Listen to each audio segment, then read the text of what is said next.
Very good morning, my dear friends.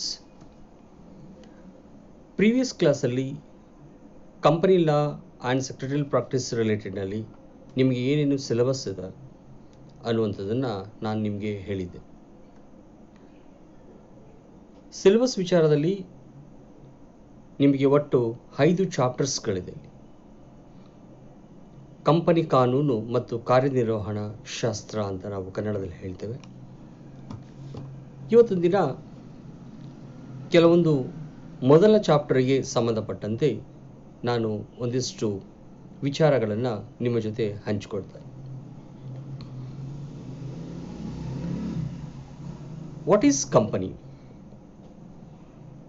Company ಅಂತ ತಿಳ್ಕೊಳ್ಳೋದಕ್ಕಿಂತ ಮುಂಚೆ the word company is an amalgamation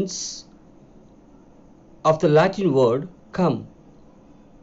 It means with or together pains ಅಂತ ಹೇಳ್ತೀವಿ. It means the breed original. It refers to the group of persons who took their meals together. A company is an association of many persons who contribute money or monies worth to a common stock and employees in the same trade or business and who share the profit and loss arising therefrom. Company ಅಂತ ಹೇಳಿದಾಗ ಈ company ಅನ್ನುವಂತಹ ಒಂದು ಪದ Latin ಪದದಿಂದ ಬಂದಂಥದ್ದು. Come ಅಂತ ಹೇಳಿದಾಗ it's R together, ಒಟ್ಟಿಗೆ ಎಲ್ಲ ಸೇರಿ ನಾವು ನಡೆಸ್ಕೊಂಡು ಹೋಗುವಂಥದ್ದು. ಲಾಭ ನಷ್ಟಗಳನ್ನು ಒಟ್ಟಿಗೆ ಹಂಚಿಕೊಂಡು ಕೆಲಸವನ್ನು ನಿರ್ವಹಿಸುವಂಥದ್ದನ್ನು ನಾವು ಇಲ್ಲಿ ನೋಡ್ಬೋದು. ಹಾಗಾದರೆ ಈ ಕಂಪನಿಯ ಕಾನೂನು ಅಂತ ಹೇಳಿದಾಗ ಯಾವ ಒಂದು ಕಾನೂನಿನ ಮೂಲಕ ಈ ಒಂದು ಕಂಪನಿ ಪ್ರಾರಂಭವಾಗಿದೆ? The Companies Act 1956 Section 3 of the Section 3 that define the word the company as formed and registered under the above act or an existing company formed or registered under any of the previous company act. But ನಾವು ಯಾವುದೇ ಒಂದು company ಪ್ರಾರಂಭವಾಗಬೇಕಂತ ಹೇಳಿದ್ರೆ 1956ರ ಕಂಪನಿಯ ಕಾಯ್ದೆಯ ಪರಿಚ್ಛೇದ 3ರ ಪ್ರಕಾರ ಅದು ಪ್ರಾರಂಭವಾಗಬೇಕು. ಆದರೆ ಪ್ರಸ್ತುತ ನೀವೆಲ್ಲ ಅಧ್ಯಯನ ಮಾಡ್ತಾ ಇರುವಂಥದ್ದು 2013ರ ತಿದ್ದುಪಡಿ ಕಾಯ್ದೆ ಅಂತ ಹೇಳಿದ್ರೆ the companies amendment act 2013. Amendment act 2013 ಪ್ರಕಾರ ನೀವು ಅಧ್ಯಯನ ಮಾಡ್ತಾ ಇದ್ದೀರಿ. ಹಾಗಾದರೆ ಆ ಒಂದು ಕಂಪನಿಗೆ ಸಂಬಂಧಪಟ್ಟಂತಹ ಕ್ಯಾರೆಕ್ಟರಿಸ್ಟಿಕ್ಸ್ಗಳು ಏನಿದೆ, ಏನೆಲ್ಲ ಕ್ಯಾರೆಕ್ಟರಿಸ್ಟಿಕ್ಸ್ಗಳಿದೆ ಅನ್ನುವಂಥದ್ದನ್ನು ನಾವಲ್ಲಿ ನೋಡೋಣ. The first characteristics separate legal entity ಅಂತ ಹೇಳ್ತೀವಿ ನಾವು. ಸಪರೇಟ್ ಲೀಗಲ್ ಎಂಟಿಟಿ ಅಂತ ಹೇಳ್ತೀವಿ ನಾವು. ಏನು ಸಪರೇಟ್ ಲೀಗಲ್ ಎಂಟಿಟಿ ಅಂತ ಹೇಳಿದಾಗ the co is registered under the law. A company become a separate legal entity as compared to its member. ಯಾವುದೇ ಒಂದು ಕಂಪನಿ ಕಾನೂನುಬದ್ಧವಾಗಿ ಪ್ರಾರಂಭವಾಗಬೇಕಾಗುತ್ತೆ. ಆ ಕಾನೂನುಬದ್ಧವಾಗಿ ಪ್ರಾರಂಭವಾಗುವಂಥ ಸಂದರ್ಭ ಬಂದಾಗ ಇದು ಇಂಡಿವಿಜುವಲ್ ಕಂಪನಿ ಆಗಿರ್ಬೋದು, ಸೋಲ್ ಟ್ರೇಡಿಂಗ್ ಅಂತ ಹೇಳ್ತೀವಿ ನಾವು ಅದಕ್ಕೆ, ಅಥವಾ ಪಾರ್ಟ್ನರ್ಶಿಪ್ ಫರ್ಮ್ ಆಗಿರ್ಬೋದು. ಯಾವುದೇ ಒಂದು ಕಂಪನಿ ಪ್ರಾರಂಭವಾಗಬೇಕಾದ್ರೂ ಕೂಡ ಅದರದೇ ಆದಂಥ ಒಂದು ಕಾನೂನಿನ ಚೌಕಟ್ಟಿನೊಳಗಡೆ ಅದು ಕೆಲಸವನ್ನು ಮಾಡಬೇಕಾಗುತ್ತೆ. ಅದರ ಪ್ರಕಾರ ನೋಂದಣಿ ಆಗಬೇಕಾಗುತ್ತೆ. It is a different form. It's a member. It have its own name, seal and assets and liability are separate have capable of own property. ಒಂದು ಕಂಪನಿ ಪ್ರಾರಂಭವಾದ ಅಷ್ಟೇ ಸಾಲದು, ಅದಕ್ಕೆ ಆದಂತಹ ಒಂದು ನೇಮ್ ಇರಬೇಕಾಗತ್ತೆ, ಅದಕ್ಕೆ ಆದಂಥ ಒಂದು ಸೀಲ್, ಅಸೆಟ್ಸ್ ಇರಬೇಕು, assets and liability, separate co have of the capable of the own property. The second point, the limited liability ಅಂತ ಹೇಳ್ತೀವಿ ನಾವು. Limited liability, the liability of the co members and its to contribution to the asset of the co-op of the face value of the share held by them. ನಾನು ನಿಮ್ಗೆ ಹಿಂದೆ ಹೇಳ್ತಾ ಇದ್ದೇನೆ, ಸೋಲ್ trading ಅಂತ ಹೇಳಿದಾಗ ಏಕ ವ್ಯಕ್ತಿ ಕಂಪನಿ ಅಂತ ಹೇಳ್ತೀವಿ ನಾವು, ಜೊತೆಯಲ್ಲಿ ಪಾರ್ಟ್ನರ್ಶಿಪ್ ಅಂತ ಹೇಳಿದಾಗ ಯಾವುದೇ ಒಂದು ಮೆಂಬರ್ಸ್ ಇರಲಿ, ಆ ಮೆಂಬರ್ಸ್ ವಿಚಾರದಲ್ಲಿ ಬಂದಾಗ ಅವರದು ಏನು ಒಂದು ಕಾಂಟ್ರಿಬ್ಯೂಷನ್ಸ್ ಇರುತ್ತೆ ಅಥವಾ ರೇಷಿಯೋ ಬೇಸ್ ಮೇಲೆ ಏನನ್ನು ನಾವು ಕೊಡ್ತೇವೆ. ಈಗ ಫಾರ್ ಎಕ್ಸಾಂಪಲ್ 3 ಜನ ಪಾರ್ಟ್ನರ್ಸ್ ಇದ್ದಾರೆ, 1:2:3 ಬೇಸ್ ಮೇಲೆ ಹಾಕ್ಬೋದು, ಅಥವಾ 1:1:1 ಮೇಲೆ ಹಾಕ್ಬೋದು, ಅಥವಾ 30%, 30%, 40% ಹಾಕ್ಬೋದು. ಸೊ ಈ ರೀತಿ ಅವರು ಶೇರ್ಸ್ ಅನ್ನ ಈಕ್ವಲ್ ಆಗಿ ಮಾಡ್ಕೊಂಡಿರ್ತಾರೆ. ನೆಕ್ಸ್ಟ್ ಪರ್ಪೆಕ್ಚುಯಲ್ ಸಕ್ಸೀನ್ಸ್ ಅಂತ ಹೇಳ್ತೀವಿ ನಾವು. The membership of an co-keeping on changing from time to time, but that does not affect of if the life of co, death or insolvency of the members does not affect of existence of the co. ಇಲ್ಲಿ ಏನಂತ ಹೇಳಿದ್ರೆ, ಯಾವುದಾದರೂ member ಅಥವಾ ಆ ಒಂದು ಷೇರುದಾರ ಮರಣ ಹೊಂದಿದ್ರೂ ಕೂಡ ಇದಕ್ಕೆ ಯಾವುದೇ ಒಂದು ಪರಿಣಾಮ ಬೀರೋದಿಲ್ಲ ಅಂತ. ಮೆಂಬರ್ಶಿಪ್ ಅನ್ನುವಂಥದ್ದು ಕಂಟಿನ್ಯೂಯೇಷನ್ಸ್ ಆಗ್ತಾ ಇರುತ್ತೆ ಅನ್ನುವಂಥದ್ದನ್ನ ನಾವಲ್ಲಿ ನೋಡ್ಬೋದು. ನೆಕ್ಸ್ಟ್ ಪಾಯಿಂಟ್, ಸಪರೇಟ್ ಪ್ರಾಪರ್ಟಿ ಇರಬೇಕಾಗುತ್ತೆ. A company is a distinct legal entity. The co property its own members cannot claim to be owner of the company property. ಇಲ್ಲಿ ಇಂಪಾರ್ಟೆಂಟ್ ಆಗಿ ನಾವು ಸಪರೇಟ್ ಪ್ರಾಪರ್ಟಿಯನ್ನು ತೋರಿಸಬೇಕಾಗುತ್ತೆ, ಕಂಪನಿಗೆ ಏನು ಆಸ್ತಿ ಇದೆ ಅಂತ ಹೇಳಿ. Transferability of the shares, the share is company is freely transferable and subject to certain conditions. ಕೆಲವೊಂದು ನಿಬಂಧನೆಗಳಿಗೆ ಒಳಪಟ್ಟು ಕಂಪನಿಯ ಷೇರುಗಳನ್ನು ನಾವು ಬೇರೆಯವರಿಗೆ ಟ್ರಾನ್ಸ್ಫರ್ ಮಾಡಬಹುದು. The share in the company is a freely transferable, subject to certain conditions ಅಂತ ಹೇಳ್ತೀವಿ. What's the common seal? A company is an artificial person. It does not have the physical presence. The 4 of board of directors are use of common seal as the official signature of the co-company. The name of company should be there in the seal. ಇಲ್ಲಿ ಒಂದು ವಿಚಾರ ಆಗುತ್ತೆ, there are 3 to 4 directors ಇರ್ತಾರೆ, ಅವರು ಕಂಪನಿಯನ್ನ ಮುನ್ನಡೆಸ್ಕೊಂಡು ಹೋಗ್ತಾ ಇರ್ತಾರೆ. ಆ ಮುನ್ನಡೆಸ್ಕೊಂಡು ಹೋಗುವಂತ ಸಂದರ್ಭದಲ್ಲಿ ಕಂಪನಿಗೆ ಅದರದೇ ಆದಂತಹ ಒಂದು ಕಾಮನ್ ಸೀಲ್ ಇರುತ್ತೆ, ಸಿಗ್ನೇಚರ್ಸ್ ಇರುತ್ತೆ, ಅಫಿಷಿಯಲ್ ಸಿಗ್ನೇಚರ್ಸ್ ಇರುತ್ತೆ.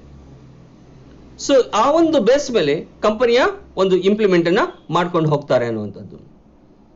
The separate management, a company is administrated and managed by its board of director.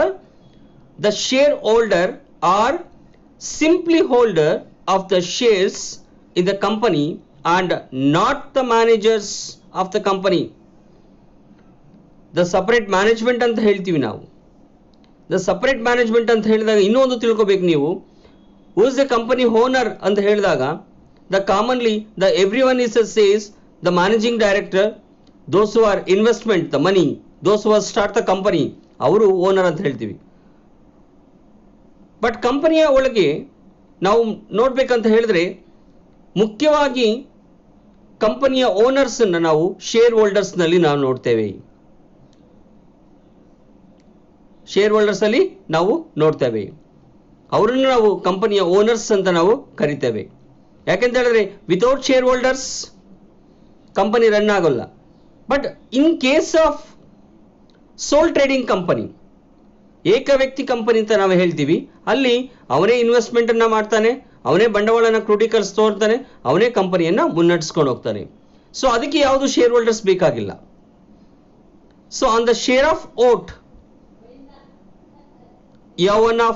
the one applies, that is the fashion having the 10 shares of does not have the 10 votes of the company, only he have the shares. ಇದಿಷ್ಟು ನಾವು ನೋಡ್ತಾ ಇರುವಂತ characteristics of the company. And ನಾವು the kinds of company ಅಂತ ಹೇಳ್ತೀವಿ. ನಾವು kinds of company ಅಂತ ಹೇಳಿದಾಗ there are 6 different way of companies ನಾವು ನೋಡ್ತೇವೆ. There are 6 stages of the company. The first one is a basis of incorporation. The second one public participation. Next, limitation of liability.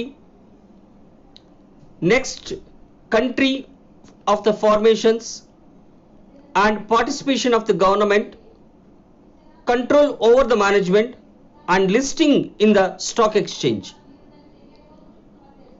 See, there are 7 stages of the kinds of company. Under the basis of the incorporation, there are 2 sub companies is there. One is a statutory company and registered company. So what is a statutory company? ಶಾಸನಬದ್ಧ ಕಂಪನಿಗಳಂತ ಹೇಳಿದ್ರೆ ಏನು? ನೋಂದಾಯಿತ ಕಂಪನಿಗಳಂದ್ರೆ ಏನು? ಶಾಸನಬದ್ಧ ಕಂಪನಿಗಳಂತ ಹೇಳಿದ್ರೆ ಯಾವ ಒಂದು company ಕಾನೂನುಬದ್ಧವಾಗಿ ಕಾನೂನಿನ ಚೌಕಟ್ಟಿನಲ್ಲಿ ನೋಂದಾಯಿತವಾಗಿದೆ. ಅಂದ್ರೆ The Companies Act 1956 Section 3 basis ಮೇಲೆ ಕಂಪನಿ ಪ್ರಾರಂಭವಾಗಿದ್ರೆ ಅದನ್ನ ನಾವು ಸ್ಟ್ಯಾಟ್ಯೂಟರಿ ಕಂಪನಿ ಅಂತ ಹೇಳ್ತೀವಿ. ರಿಜಿಸ್ಟರ್ಡ್ ಅಂತ ಹೇಳಿದ್ರೆ ಅದು ಕೂಡ 1956ರ ಪರಿಚ್ಛೇದ 3ರ ಪ್ರಕಾರ ರಿಜಿಸ್ಟರ್ಡ್ ಆಗಿರಬೇಕು. Either the private company or public company, either the private company or public company ಅನ್ನುವಂಥದ್ದನ್ನ ಅವರು ಇಂಪ್ಲಿಮೆಂಟ್ ಅನ್ನ ಮಾಡ್ಕೊಂಡಿರಬೇಕಾಗುತ್ತೆ. But the second basis the public participation ಅಂತ ನಾವು ಹೇಳ್ತೇವೆ. ಪಬ್ಲಿಕ್ ಪಾರ್ಟಿಸಿಪೇಷನ್ ಅಂತ ಹೇಳಿದಾಗ those publics interfere to company, it mean through the shares, through the buy the shares from the company, the public company and private company.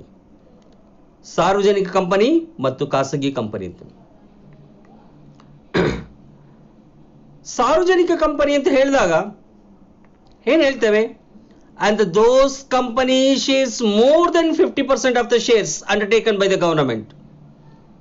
ಯಾವ ಒಂದು ಕಂಪನಿಯ ಷೇರುಗಳು 50%ಕ್ಕಿಂತ ಹೆಚ್ಚು ಸರ್ಕಾರದ ತೆಕ್ಕೆಯಲ್ಲಿರುತ್ತೆ, ಸರ್ಕಾರದ ತೆಕ್ಕೆಯಲ್ಲಿರುತ್ತೆ, ಆ ಒಂದು ಕಂಪನಿಯನ್ನ ನಾವು ಸಾರ್ವಜನಿಕ ಕಂಪನಿ ಅಂತ ಕರಿತೇವೆ. ಅರ್ಥ ಆಯ್ತಲ್ಲ? ಯಾವ ಒಂದು ಕಂಪನಿಯ 50%ಕ್ಕಿಂತ ಹೆಚ್ಚು ಷೇರುಗಳು ಸರ್ಕಾರದ ಅಧೀನದಲ್ಲಿ, ಸರ್ಕಾರದ ನಿಯಂತ್ರಣದಲ್ಲಿ ಇರುತ್ತೋ ಆ ಒಂದು ಕಂಪನಿಯನ್ನ ನಾವು ಸಾರ್ವಜನಿಕ ಕಂಪನಿ ಅಥವಾ ಪಬ್ಲಿಕ್ ಕಂಪನಿ ಅಂತ ಹೇಳ್ತೇವೆ. ಪ್ರೈವೇಟ್ ಕಂಪನಿ ಅಂತ ಹೇಳಿದಾಗ it's a purely private management, ಖಾಸಗಿ ಮಾಲೀಕತ್ವ, ಖಾಸಗಿ ಮಾಲೀಕತ್ವದಲ್ಲಿ ನಾವು ನೋಡ್ತೇವೆ. And next limitation of liability, next 3ನೇ ಹಂತದಲ್ಲಿ ಬರುವಂತದ್ದು limited company, unlimited company. So what is limited company? ಸರ್ಕಾರದ ಅಧೀನದಲ್ಲಿ ಇರುವಂತಹ ಕಂಪನಿಗಳು, ಸರ್ಕಾರದಿಂದ ಬರುವಂತ ಅನೇಕ ಸೌಲಭ್ಯಗಳನ್ನು ಪಡೆದುಕೊಳ್ತಾ ಇರುವಂತಹ ಕಂಪನಿಗಳು ನಾವು ಲಿಮಿಟೆಡ್ ಕಂಪನಿ ಅಂತ ಹೇಳ್ತೀವಿ. ಯಾವ ಒಂದು ಕಂಪನಿ ತನ್ನ ಕಂಪನಿಯ ಹೆಸರಿನ ಮುಂದೆ ಲಿಮಿಟೆಡ್ ಅನ್ನುವಂಥ ಪದವನ್ನ ಸೇರಿಸ್ಕೊಳ್ಳುತ್ತೋ ಆ ಒಂದು company. For example KSRTC, BPL, BEL, Hindustan aeronautical limited, BSNL ಇಂಥ ಅನೇಕ ಕಂಪನಿಗಳು ಲಿಮಿಟೆಡ್ ಕಂಪನಿಗಳಾಗಿರುತ್ತೆ. ಸೊ ಅನ್ಲಿಮಿಟೆಡ್ ಕಂಪನಿ ಅಂತ ಹೇಳಿದಾಗ ನಾನು ಪ್ರೀವಿಯಸ್ ನಲ್ಲಿ ಹೇಳಿದೆ ನಿಮಗೆ, ಅದು ಖಾಸಗಿ ಕಂಪನಿಯ ವಲಯದಲ್ಲಿ ಬರುವಂತದ್ದು. ಅನ್ಲಿಮಿಟೆಡ್. ಯಾವ ಒಂದು company and which company, it's a name and the last name the ending of unlimited. For example, Hindustan Unilever Unlimited Company. For example, Sahana Company Limited, Sangarsh Company Limited, Chaitanya Company Private Limited. So these type of the names undertaken, and those company at the end of the name is in private limited company. ಈ ರೀತಿಯ ಒಂದು ಕಂಪನಿಗಳಿದ್ದಾಗ ನಾವೇನು ಹೇಳ್ತೇವೆ, ಅದನ್ನ limitation of liability, ಹೊಣೆಗಾರಿಕೆಯ ನಿಯಮಿತವಾಗಿರುತ್ತೆ ಅವರುಗಳಿಗೆ. Next, country of the formations. Country of the formations ನಲ್ಲಿ ಇರ್ತೇವೆ ನಾವು. ಏನಪ್ಪ ಕಂಟ್ರಿ ಆಫ್ ದ ಫಾರ್ಮೇಶನ್ ನಲ್ಲಿ ಎರಡು ರೀತಿಯ ಕಂಪನಿಗಳನ್ನು ನಾವು ನೋಡ್ಕೊಂಡು ಬರ್ತೇವೆ. ಒಂದು ಡೊಮೆಸ್ಟಿಕ್ ಕಂಪನಿ, ಇನ್ನೊಂದು ಫಾರಿನ್ ಕಂಪನಿ. ಏನು ಡೊಮೆಸ್ಟಿಕ್ ಕಂಪನಿ ಅಂತ ಹೇಳಿದಾಗ ಸ್ವದೇಶಿ ಕಂಪನಿ, ವಿದೇಶ ಕಂಪನಿಗಳು. ಸ್ವದೇಶಿ ಕಂಪನಿ ಅಂತ ಹೇಳಿದಾಗ and which company establishment are registered within the country. If formation of the every states, every district, every taluk, every village, and those companies established within India, within state, it's called domestic company. What is foreign company? The foreign company is nothing but multinational company ಅಂತ ಹೇಳ್ತೇವೆ ನಾವು. ಬಹುರಾಷ್ಟ್ರೀಯ ಕಂಪನಿಗಳು ಅಂತ ಹೇಳ್ತೇವೆ ನಾವು. ಬಹುರಾಷ್ಟ್ರೀಯ ಕಂಪನಿಗಳಂತ ನಾವು ಹೇಳ್ತೇವೆ. ಈ ಬಹುರಾಷ್ಟ್ರೀಯ ಕಂಪನಿಗಳಂತ ಹೇಳಿದಾಗ one company more than one ಕಂಟ್ರಿಯಲ್ಲಿ ತನ್ನ ಬ್ರಾಂಚಸ್ಗಳನ್ನ ಇಂಪ್ಲಿಮೆಂಟ್ ಅನ್ನ ಮಾಡಿರುತ್ತೆ. ತನ್ನ ಬ್ರಾಂಚಸ್ಗಳನ್ನ ಇಂಪ್ಲಿಮೆಂಟ್ ಅನ್ನ ಮಾಡಿಕೊಂಡು ಅಲ್ಲಿ ಇಂಪ್ಲಿಮೆಂಟ್ ಮಾಡಿರ್ತಾರೆ. For example, India's multinational company ನಲ್ಲಿ ಎಕ್ಸಾಂಪಲ್ ಕೊಡ್ತಾನೆ. ಇನ್ಫೋಸಿಯಸ್, ವಿಪ್ರೋ, ರಿಲಯನ್ಸ್, ಇಂಥ ಎಲ್ಲಾ ಕಂಪನಿಗಳು ಭಾರತದ ಬಹುರಾಷ್ಟ್ರೀಯ ಕಂಪನಿಗಳು. ಭಾರತದ ಬಹುರಾಷ್ಟ್ರೀಯ ಕಂಪನಿಗಳು. ಸೊ ಇನ್ಫೋಸಿಯಸ್ 1981ರಲ್ಲಿ Narayana Murthy it's start the business by 10 by 10 square feet of the small room. ಈ manufacturing on small chips, micro chips ಅನ್ನ ಮ್ಯಾನುಫ್ಯಾಕ್ಚರ್ ಮಾಡುವಂತ ಒಂದು company ಪ್ರಾರಂಭವಾಗುತ್ತೆ 1981ರಲ್ಲಿ. 1981ರಲ್ಲಿ 1981 the company is to be started. So now India's the largest software products manufacturing company ಅಲ್ಲಿ ಒಂದು company ಆಗಿದೆ, it's Infosys limited.